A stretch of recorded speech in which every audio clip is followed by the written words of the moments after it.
বৃষ্টির দিনে নববিবাহিত দুইজন স্বামী স্ত্রী একটি কর্দমাক্ত রাস্তা দিয়ে হেঁটে যাচ্ছিল। এমন সময় বিপরীত দিক থেকে একজন বৃদ্ধ দরবেশ তাদের পাশ দিয়ে যাওয়ার সময় সেই দরবেশের পায়ের জুতা থেকে কাদা ছিটে সেই নববিবাহিত সুন্দরী স্ত্রীর দামি পোশাকে লাগলো, যার কারণে পোশাকটা নষ্ট হয়ে গেল। স্ত্রীর পোশাকের এই অবস্থা দেখে স্বামী বেচারা সহ্য না করতে পেরে প্রচন্ড জোরে একটা থাপ্পড় মেরে সেই বৃদ্ধ দরবেশকে কাদার মধ্যে ফেলে দিল। এমন সময় সাথে সাথে নববিবাহিত সেই স্বামীর মাথার উপরে বিকট শব্দে আকাশ থেকে ঠাটা পড়ল।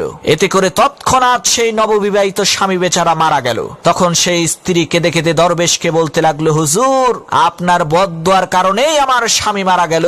আপনি আমার স্বামীকে বদদোয়া দিলেন কেন?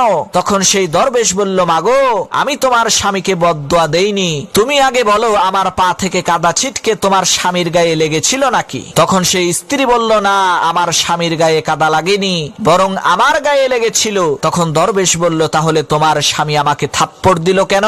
তখন সেই স্ত্রী লোকটি বলল, কারণ আমার স্বামী আমাকে অনেক ভালোবাসে, এ কারণেই সে এই বিষয়টাকে সহ্য করতে পারেনি, যার কারণেই আপনাকে থাপ্পড় দিয়েছে। তখন দরবেশ বলল, মাগো, তোমার প্রেমিক যেমন তোমার কষ্ট সহ্য না করতে পেরে আমাকে থাপ্পড় দিয়েছে, ঠিক একই ভাবে আমার প্রেমিক ওই মহান পরাক্রমশালী একত্ববাদী খোদা, যিনি সমস্ত ক্ষমতার ঐশ্বর্যের মালিক, সেই আল্লাহ রাব্বুল আলামিন আমার কষ্ট সহ্য না করতে পেরে তোমার স্বামীর উপরে ঠাটা ফেলেছে।